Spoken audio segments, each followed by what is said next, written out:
Gajuwaka hot సీట్గా మారుతోందా? Gudivada versus Palla అన్న పోటీలో అసలు గెలుపెవరిది? తండ్రులు పోటీ పడిన చోటే వారసులు పోటీ పడడం ఎవరికి వరంగా మారబోతోంది?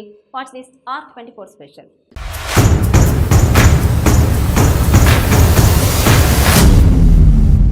రాజకీయాల్లో వారసుల ఎంట్రీ కామనే. ఎన్నికల్లో ఎలాంటి వారసులు పోటీ పడడం చూస్తూనే ఉంటాం. కానీ ఇప్పుడు ఏపీ అసెంబ్లీ ఎన్నికల్లో ఇద్దరు వారసుల మధ్య పొలిటికల్ వార్ ఆసక్తికరంగా మారింది. ఒకప్పుడు వీళ్ళ తండ్రులు ప్రత్యర్థులుగా తలపడగా ఇప్పుడు కొడుకులు ఎన్నికల సమరంలో సై అంటున్నారు. వాళ్లే మంత్రి గుడివాడ అమర్నాథ్, మాజీ ఎమ్మెల్యే పల్లా శ్రీనివాసరావు. గాజువాక అసెంబ్లీ నియోజకవర్గంలో వైసీపీ నుంచి అమర్నాథ్, టీడీపీ తరపున శ్రీనివాసరావు బరిలో దిగారు. ఇప్పుడు అమర్నాథ్, శ్రీనివాసరావు విజయం కోసం ఢీ అంటే ఢీ అంటున్నారు. కానీ గతంలో వీళ్ళ తండ్రులు కూడా పరస్పరం తలపడ్డారు. అమర్నాథ్ తండ్రి గుడివాడ గురునాథరావు, శ్రీనివాసరావు తండ్రి పల్లా సింహాచలం గతంలో ఎమ్మెల్యేలుగా పనిచేశారు. 35 ఏళ్ల క్రితం గురునాథరావు, సింహాచలం ప్రత్యర్థులుగా పోటీ పడ్డారు.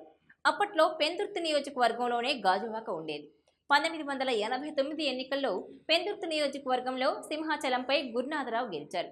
ఇప్పుడు 3.5 దశాబ్దాల తర్వాత మళ్లీ వీళ్ల వారసుల మధ్య పొలిటికల్ వార్ సాగుతోంది.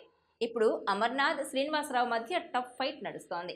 ఈ ఇద్దరు తొలిసారి ఎంపీగా పోటీ చేసినప్పుడు ఓటమి పాలయ్యారు. ఆ తర్వాత ఎమ్మెల్యేలుగా గెలిచారు. పల్లా మూడోసారి ఎమ్మెల్యే ఎన్నికల్లో బరిలో దిగారు.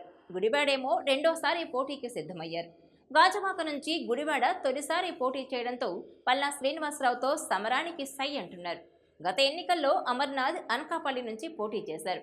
ఇలా అప్పుడు తండ్రుల మధ్య పోటీ ఇప్పుడు తనయుల మధ్య సమరంగా మారింది. ఈ ఇద్దరు నాయకులు తమదైన శైలిలో ప్రచారాన్ని హోరెత్తిస్తున్నారు. మరి వేళ్లలో ఎవరు గెలుస్తారన్నది ప్రజల చేతుల్లో ఉంది.